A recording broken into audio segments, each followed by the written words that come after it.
Bab 1523, Taruhan Besar. Yang satu ingin mundur, yang satu masih bertahan. Ketua klan Zhou mencibir dan menatap Sander Ye dengan tatapan menantang.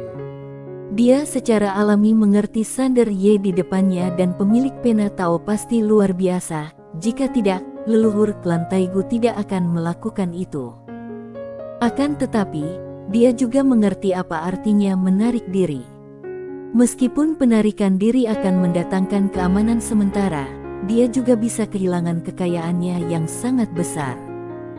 Lagi pula, saat kamu mengundurkan diri, itu berarti menyerahkan segalanya. Lagi pula, jika Sander Ye dan pemilik pena Tao mengingkari janjinya dan membalas dendam, kepada siapa dia akan meminta keadilan? Karena itu, dia memilih untuk terus berjudi. Bertaruhlah pada masa depan keluarga kamu. Selama dia berhasil, keluarganya dapat terus makmur selama ribuan tahun, dan generasi mendatang akan mengingatnya. Itu sama saja dengan dia menjalani kehidupan kedua. Jika dia kalah taruhan, dia tidak akan menderita kerugian apapun. Lagi pula, tubuh aslinya tidak ada di sini. Dia tidak perlu takut pada apapun. Sander Ye melirik leluhur klan Zhou. Dia tidak peduli dengan provokasi leluhur klan Zhou. Sebaliknya, dia menatap ketua klan Wu.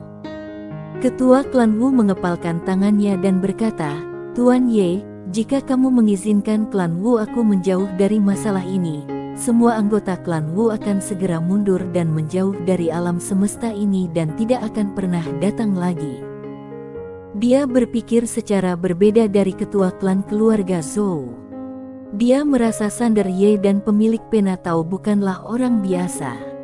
Klan Zhou terjebak di antara mereka dan pasti tidak akan memiliki akhir yang baik. Akan lebih aman untuk menarik diri dan menjauhi mereka.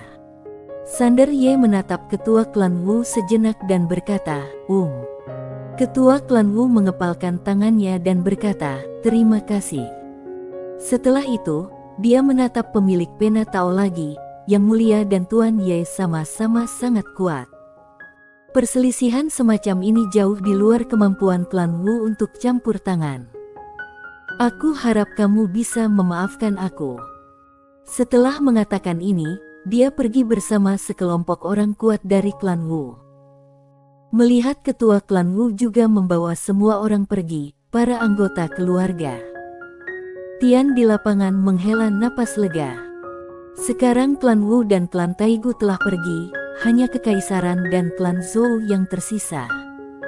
Apa yang perlu ditakutkan? Tidak jauh dari sana, Kaisar Zanuji memiliki ekspresi yang sangat muram di wajahnya. Perkembangan hal-hal tersebut memang di luar dugaannya. Leluhur klan Taigu benar-benar memberinya benda seperti itu.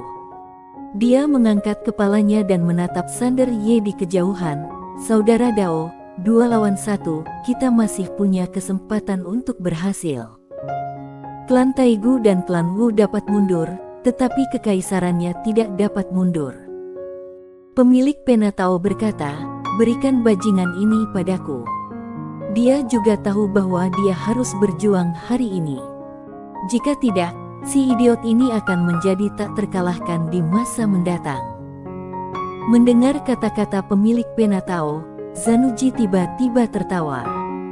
Dia merentangkan telapak tangannya dan segel kaisar terangkat ke langit dari telapak tangannya. Cahaya keemasan melayang di antara langit dan bumi.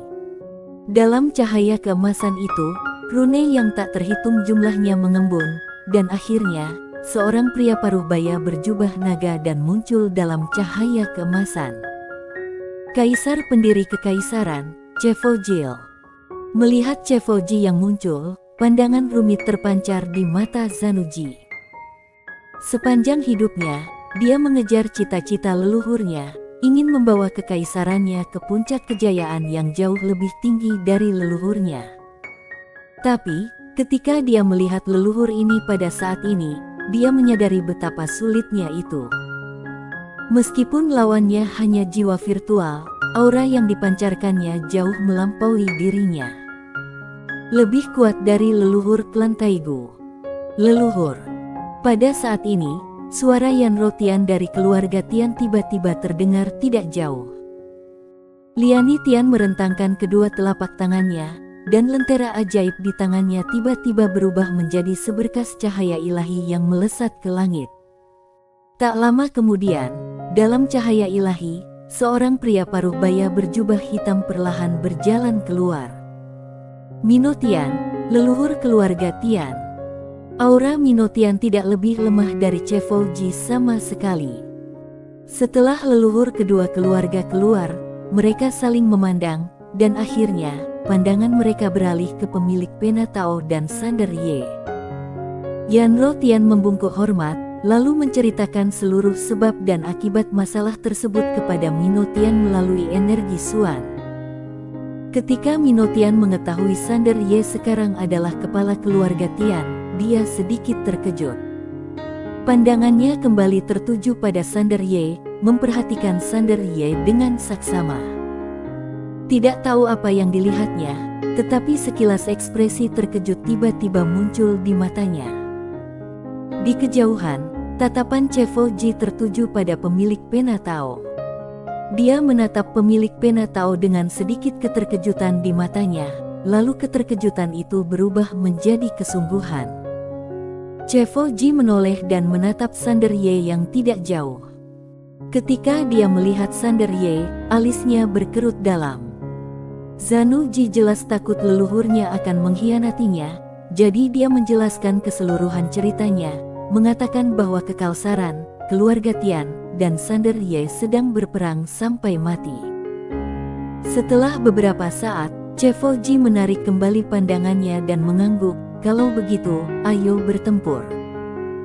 Saat dia melihat pemilik pena Tao dan Sander Ye, dia tahu bahwa masalah ini bukanlah sesuatu yang bisa melibatkan kekaisaran saat ini, tetapi dia juga mengerti bahwa sudah terlambat bagi kekaisaran untuk mundur sekarang. Pada saat ini, hanya pemenang yang bisa mengambil semuanya. Kecuali jika kekaisaran menyerahkan segalanya. Tapi ini jelas mustahil. Satu-satunya pilihan adalah melawan. Tak jauh dari situ, Mino Tian tiba-tiba tertawa dan berkata, kalau begitu, ayo kita bertarung. Bertarung. Saat suara Mino Tian berakhir, tatapannya langsung tertuju pada Chevo Ji. Tatapan mereka bertemu, dan pada saat berikutnya, keduanya menjadi ilusi. Pada saat yang sama, area waktu dan ruang tempat mereka berada menjadi kabur dan tidak dapat dilihat dengan jelas. Tetapi semua orang merasakan tekanan dari dua aura yang sangat menakutkan, seolah-olah ada gunung besar yang menekan hati mereka. Semua orang terkejut. Kedua orang ini tidak lagi berada di ruang dan waktu ini, tetapi aura mereka telah datang ke sini melalui ruang dan waktu yang tak terhitung jumlahnya. Aura mereka saja sudah menakutkan. Zanu Ji tampak serius. Awalnya ia mengira perbedaan antara skor 3 poin dan 5 poin tidak terlalu besar, tetapi sekarang tampaknya perbedaannya sangat jauh. Zanu Ji mengepalkan tangannya erat-erat, matanya menunjukkan tekad. Jika memberi Zanu Ji waktu, dia juga bisa mencapai menyentuh tingkat kelima alam sejati. Zanu Ji menenangkan pikirannya dan menoleh ke arah orang-orang kuat dari keluarga Yanro yang tidak jauh dari sana. Ayo mulai. Ayo mulai. Di belakangnya, semua prajurit elit kekaisaran bergegas keluar bersama. Leluhur klan Zhou yang tertinggal tiba-tiba berkata, mulai.